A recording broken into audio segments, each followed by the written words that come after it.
घर में चिड़िया आने से मिलते हैं ये शुभ अशुभ संकेत, इन्हें दुर्लक्ष्य ना करें।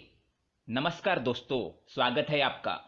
प्राचीन काल में ऋषि मुनियों की ये मान्यता थी कि प्रकृति हमें अनेक छोटी मोटी बातों के संकेत देती है। ये संकेत आपके भविष्य से जुड़े भी हो सकते हैं।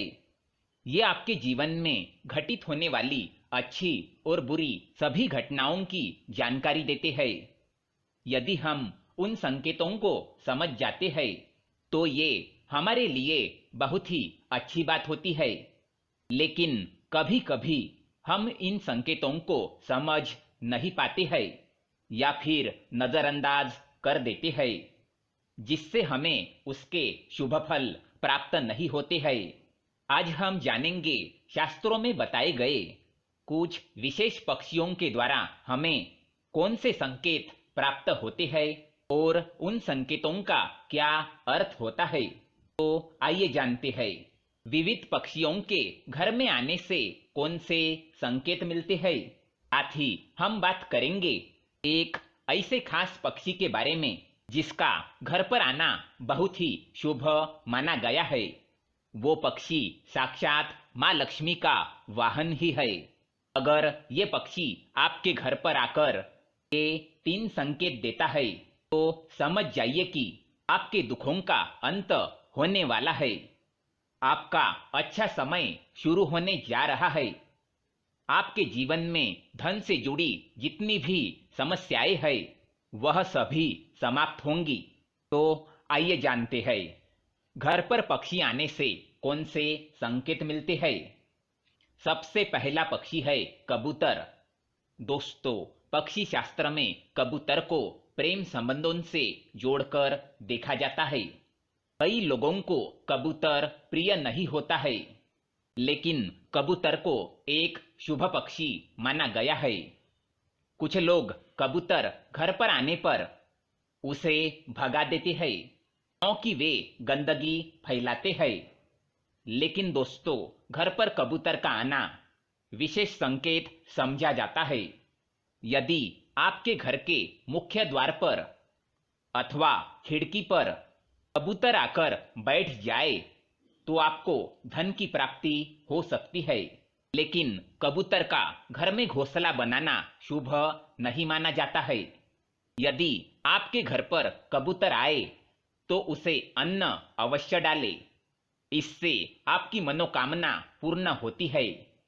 दूसरा पक्षी है मोर। मोर एक बहुत ही शुभ और पवित्र पक्षी माना जाता है। ये माँ सरस्वती जी का वाहन होता है। साथ ही ये भगवान कार्तिकेय जी का भी वाहन है। भगवान श्री कृष्ण भी अपने मुकुट में मोर का पंख धारण करते हैं। इस कारण से ये पक्षी सभी के लिए पूजनीय है। यदि आपके घर पर कहीं से मोर आकर बैठ जाता है तो इसे शुभ संकेत समझना चाहिए। मोर के घर पर आने से उस घर का विकास होता है, उस घर के शत्रुओं का नाश होता है और घर में रहने वाले सदस्यों में प्रेम और विश्वास बढ़ता है। साथ ही मोर के दर्शन होना भी अत्यंत शुभ माना गया है।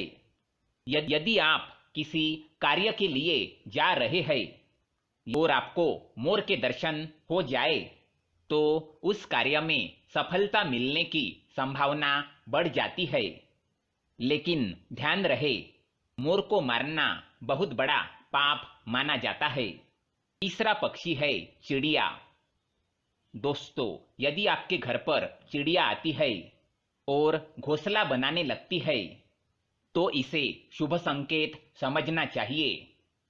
माना जाता है कि जिस घर में चिड़िया घोंसला बनाती है उस घर में धन संपत्ति आती है। यदि चिड़िया ने आपके शरीर पर अथवा और खासकर आपके सिर पर बिट कर दिया तो ये बिल्कुल भी अशुभ नहीं होता है। ये तो किसी शुभ समाचार का संकेत होता है। आपको जल्दी ही कोई शुभ समाचार मिलने वाला है। घर में भी कहीं पर अगर चिड़िया बिट कर देती है तो यह भी बहुत अच्छा संकेत होता है। दोस्तों, चिड़िया बहुत ही डरपोक पक्षी होती है। वह जल्दी किसी के करीब नहीं जाती है। लेकिन यदि चिड़िया आपके आसपास या आपके घर में बिना किसी डर के आने जाने लगे तो समझिए कि आपके घर में बहुत ही शुभ और सकारात्मक ऊर्जा का संचार है। ऐसे घर में रहना बहुत ही शुभ होता है। यदि किसी दिन बहुत सारी चिड़िया आपके घर के छत पर आकर चहचहाने लगे तो समझिए कि आपके घर में कोई बहुत बड़ा शुभ प्रसंग होने वाला है, कोई खास समाचार मिलने वाला है अथवा किसी विशेष कार्य में सफलता मिलने वाली है। चौथा पक्षी है उल्लू। दोस्तों, उल्लू के विषय में कई ऐसी बातें और मान्यताएं हैं जो आज भी उसे शुभ और अशुभ के बीच में उलझाए रखती है। कई लोग उल्लू को अत्यंत शुभ मानते हैं तो कुछ लोग ऐसे भी है कि उल्लू को अशुभ समझते हैं। दोस्तों, उल्लू एक निशाचर पक्षी है जो रात में जागता है और दिन में सोता है।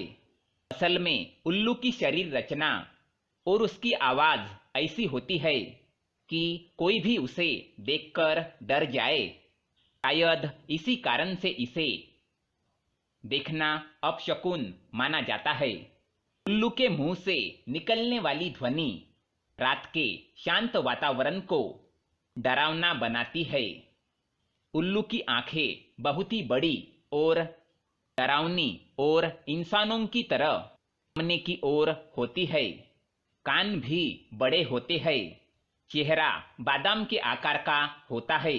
उल्लू अपनी गर्दन और आंखों को चारों ओर घुमा सकता है। भयानक दिखने वाले इस पक्षी की आवाज भी भयानक होती है। ये हमेशा रात में ही चिल्लाता है और अपना शिकार करते हैं। इसलिए इनके भयानक रूप के कारण पुराने लोग इसे अशुभ मानते हैं। लेकिन दोस्तों, पुराणों में वर्णित एक कथा के अनुसार लक्ष्मी जी जब स्वर्ग से धरती पर आ रही थी तो उन्हें सबसे पहले पृथ्वी पर प्राणियों में उल्लू ही दिखा था। क्योंकि वह रात का समय था तो प्राणियों में उल्लू ही ऐसा था जो जाग रहा था। इसलिए उन्होंने उसी को अपना वाहन बना लिया। इसलिए उल्लू का दिखना या उसकी आवाज सुनाई देना अत्यंत शुभ माना जाता है। पश्चिम बंगाल, आसाम और ओडिशा में तो लक्ष्मी जी के साथ साथ उनके वाहन उल्लू की भी पूजा करने का रिवाज है। कई जगहों पर माना जाता है कि यदि किसी गर्भवती महिला को उल्लू दिख जाए तो ये शुभ संकेत है और यदि उसे उल्लू छू ले तो उसकी होने वाली संतान सौभाग्यशाली होती है। इसी प्रकार यदि उल्लू किसी रोगी को छूकर चला जाता है तो उसका गंभीर रोग भी ठीक हो जाता है।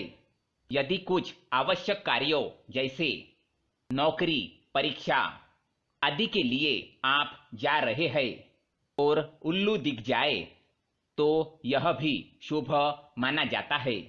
सुबह सुबह यदि उल्लू दिखाई दे या उसकी आवाज सुनाई दे तो यह धन प्राप्ति का संकेत माना जाता है।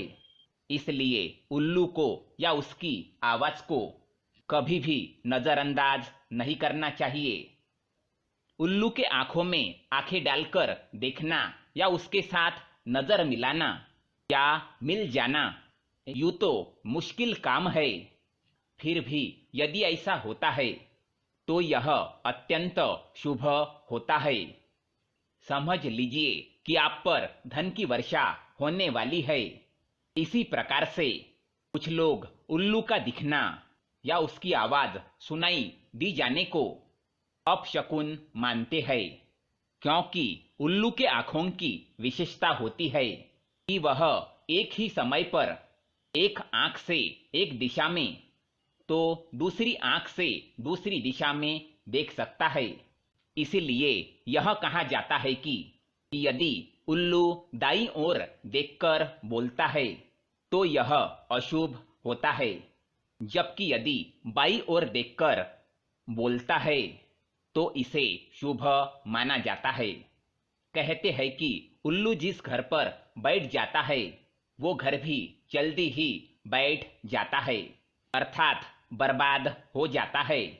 इसी घर पर उल्लू का लगातार बैठना या रोना उस घर और उस घर में रहने वाले लोगों के लिए एक अपशकुन का संकेत माना जाता है। साथ ही वहां पर धनहानि या मृत्यु का भी अंदेशा रहता है।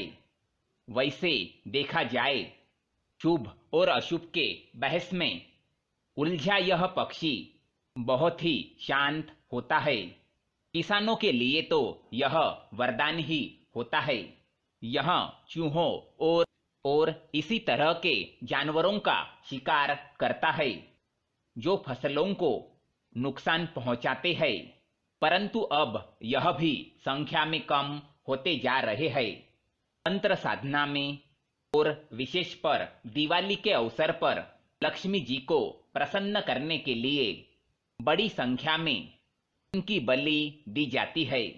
इसके नाखून, बाल और पंखों को तांत्रिक क्रिया में उपयोग किया जाता है, परंतु ऐसा करने वाले यह नहीं समझते हैं कि उल्लू तो स्वयं ही माँ लक्ष्मी जी का वाहन है। उसे मारकर तो माँ कभी भी प्रसन्न नहीं हो सकती। तो दोस्तों, इस प्रकार से शास्त्रों में इन खास पक्षियों के बारे में बताया गया है। क्या आपके भी घर पर ऐसे पक्षी आते हैं? उम्मीद है यह जानकारी आपको अच्छी लगी होगी। वीडियो को लाइक करके शेयर जरूर करें और कमेंट में जय माँ लक्ष्मी अवश्य लिखें। आप सभी का धन्यवाद।